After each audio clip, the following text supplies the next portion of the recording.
ಸ್ನೇಹಿತರೆ ನಮಸ್ತೆ. ನನ್ನ ಸ್ಟಡಿ ವಿತ್ ಶಂಕರ್ 24 ಯೂಟ್ಯೂಬ್ ಚಾನಲ್ಗೆ ಸ್ವಾಗತ. ಇಂದಿನ ತರಗತಿಯಲ್ಲಿ ನಾವು ನೊಬೆಲ್ ಪ್ರಶಸ್ತಿಯ ಕುರಿತು ತಿಳಿದುಕೊಳ್ಳೋಣ. 2025ರ ನೊಬೆಲ್ ಪ್ರಶಸ್ತಿ ಪ್ರಕಟವಾಗಿದೆ ಮತ್ತು ಇದು ಪರೀಕ್ಷಾ ದೃಷ್ಟಿಯಿಂದ ಭಾಳಷ್ಟು ಇಂಪಾರ್ಟೆಂಟ್ ಆಗಿದೆ. ಬನ್ನಿ ಚರ್ಚೆಯನ್ನು ಮಾಡೋಣ.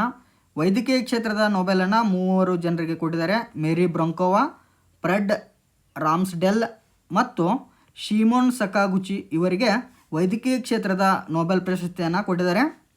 ಇವರು ಏನಕ್ಕಪ್ಪ ಕೊಟ್ಟರಂದರೆ, ಇವರು ರೋಗ ನಿರೋಧಕ ಶಕ್ತಿಗೆ ಸಂಬಂಧಿಸಿದ ಪೆರಿಪೆರಲ್ ಇಮ್ಯೂನ್ ಟಾಲರೆನ್ಸ್ ಮತ್ತು ರೆಗ್ಯುಲೇಟರಿ ಟಿ ಕೋಶಗಳ ಕುರಿತಾದಂತಹ ಸಂಶೋಧನೆಗಾಗಿ 2025ನೇ ಸಾಲಿನ ವೈದ್ಯಕೀಯ ನೊಬೆಲನ್ನು ನೀಡಿದ್ದಾರೆ. ಇನ್ನು ಭೌತಶಾಸ್ತ್ರ ವಿಭಾಗದಲ್ಲಿ 3 ಜನರಿಗೆ ಕೊಟ್ಟಿದ್ದಾರೆ. John Clarke, Michel H Devoret, John M Martinis ಈ ಮೂವರಿಗೆ ಫಿಸಿಕ್ಸ್ ಭೌತಶಾಸ್ತ್ರ ವಿಭಾಗದಲ್ಲಿ ನೊಬೆಲ್ ಪ್ರಶಸ್ತಿಯನ್ನು ಕೊಟ್ಟಿದ್ದಾರೆ.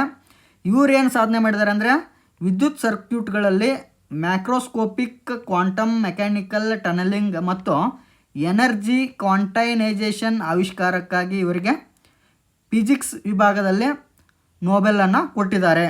ಇನ್ನು ರಸಾಯನಶಾಸ್ತ್ರ ವಿಭಾಗದಲ್ಲಿ 3 ಜನರಿಗೆ ಕೊಟ್ಟಿದ್ದಾರೆ. ಸುಸುಮು ಕಿತಾಗಾವಾ, ರಿಚರ್ಡ್ ರಾಬ್ಸನ್ ಮತ್ತು ಓಮರ್ ಎಂ ಯಾಗಿ ಇವರಿಗೆ ರಸಾಯನಶಾಸ್ತ್ರ ವಿಭಾಗದ ನೊಬೆಲ್ ಪ್ರೈಸನ್ನು ಕೊಟ್ಟಿದ್ದಾರೆ. ಇವರು ಏನಕ್ಕಪ್ಪ ಕೊಟ್ಟಿದ್ದಾರೆ ಇವರಿಗೆ ಅಂದರೆ, ಲೋಹ ಸಾವಯವ ಚೌಕಟ್ಟುಗಳ ಅಭಿವೃದ್ಧಿಗಾಗಿ, ಮೆಟಲ್ ಆರ್ಗಾನಿಕ್ ಫ್ರೇಮ್ವರ್ಕ್ಸ್ ಈ ಒಂದು ಅಭಿವೃದ್ಧಿಗಾಗಿ ಇವರಿಗೆ ರಸಾಯನಶಾಸ್ತ್ರ ವಿಭಾಗದ ಪ್ರಶಸ್ತಿಯನ್ನು ನೀಡಿದ್ದಾರೆ. ಇನ್ನು ಸಾಹಿತ್ಯ ವಿಭಾಗದಲ್ಲಿ ಲಾಸ್ಲೋ ಕ್ರಾಸ್ನಾ ಹೊರ್ಕೈ ಇವರಿಗೆ ಸಾಹಿತ್ಯ ವಿಭಾಗದ ನೊಬೆಲ್ ಸಿಕ್ಕಿದೆ. ಇವರು ಹಂಗೇರಿ ದೇಶದವರು.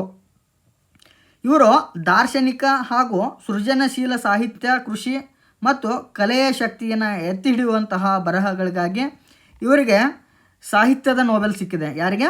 ಲಾಸ್ಲೋ ಕ್ರಾಸ್ನಾ ಹೊರ್ಕೈ. ಭಾಳ ಇಂಪಾರ್ಟೆಂಟ್ ಇದು. ಇನ್ನು ನೊಬೆಲ್ ಶಾಂತಿ ಪ್ರಶಸ್ತಿ ಯಾರಿಗೆ ಸಿಕ್ಕಿದೆಯಪ್ಪ ಅಂದ್ರೆ, ಮರಿಯಾ ಕೊರಿನಾ ಮಚಾಡೋ ಅವರಿಗೆ ಸಿಕ್ಕಿದೆ. ಈ ಮರಿಯಾ ಕೊರಿನಾ ಮಚಾಡೋ ವೆನಿಜುವೆಲಾ ದೇಶದ ರಾಜಕೀಯ ಹೋರಾಟಗಾರ್ತಿ. ಇವಳು ವೆನಿಜುವೆಲಾದಲ್ಲಿ ಪ್ರಜಾಸತ್ತಾತ್ಮಕ ಹಕ್ಕುಗಳ ಪ್ರಚಾರವನ್ನು ಮಾಡ್ತಾರೆ. ಅಲ್ಲಿನ ಸರ್ವಾಧಿಕಾರದಿಂದ ಶಾಂತಿಯುತವಾಗಿ ಪ್ರಜಾಪ್ರಭುತ್ವದತ್ತ ಸಾಗಲು ಇವರು ನಡೆಸಿದಂತಹ ಹೋರಾಟಕ್ಕಾಗಿ ಇವರಿಗೆ ನೊಬೆಲ್ ಶಾಂತಿ ಪ್ರಶಸ್ತಿ ಸಿಕ್ಕಿದೆ. ಭಾಳ ಇಂಪಾರ್ಟೆಂಟ್ ನೊಬೆಲ್ ಶಾಂತಿ ಪ್ರಶಸ್ತಿ ಯಾರಿಗೆ ಸಿಕ್ಕಿದೆ? ಮರಿಯಾ ಕೊರಿನಾ ಮಚಾಡೋ ಇವರಿಗೆ ಸಿಕ್ಕಿದೆ. ಭಾಳ ಇಂಪಾರ್ಟೆಂಟ್ ಇದು. ಇನ್ನು ಅರ್ಥಶಾಸ್ತ್ರ ವಿಭಾಗದಲ್ಲಿ ಜೋಯಲ್ ಮೊಕೀರ್, ಫಿಲಿಪ್ ಅಗಿಯಾನ್ ಮತ್ತು ಪೀಟರ್ ಹೆವಿಟ್ ಇವರಿಗೆ ಅರ್ಥಶಾಸ್ತ್ರ ವಿಭಾಗದಲ್ಲಿ ನೊಬೆಲ್ ಸಿಕ್ಕಿದೆ. ಇವರು ಏನು ಸಾಧನೆ ಮಾಡ್ತಾರೆ ಅಂದರೆ, ತಾಂತ್ರಿಕ ಪ್ರಗತಿ ಮತ್ತು ನಾವೀನ್ಯತೆಯ ಮೂಲಕ ಆರ್ಥಿಕ ಬೆಳವಣಿಗೆಯನ್ನು ಸಾಧಿಸುವ ಸಿದ್ಧಾಂತಗಳ ಸಂಶೋಧನೆಗಾಗಿ ಅರ್ಥಶಾಸ್ತ್ರ ವಿಭಾಗದಲ್ಲಿ ಈ 3 ಜನರಿಗೆ ಪ್ರಶಸ್ತಿ ಲಭಿಸಿದೆ. ಸ್ನೇಹಿತರೆ, ಇಷ್ಟು ನಾವು 2025ನೇ ಸಾಲಿನ ನೊಬೆಲ್ ಪ್ರಶಸ್ತಿ ಬಗ್ಗೆ ತಿಳಿದುಕೊಂಡ್ವಿ. ಇವುಗಳು ಭಾಳಷ್ಟು ಇಂಪಾರ್ಟೆಂಟ್ ಆಗಿವೆ ಪರೀಕ್ಷಾ ದೃಷ್ಟಿಯಿಂದ. ಧನ್ಯವಾದಗಳು ಸ್ನೇಹಿತರೆ.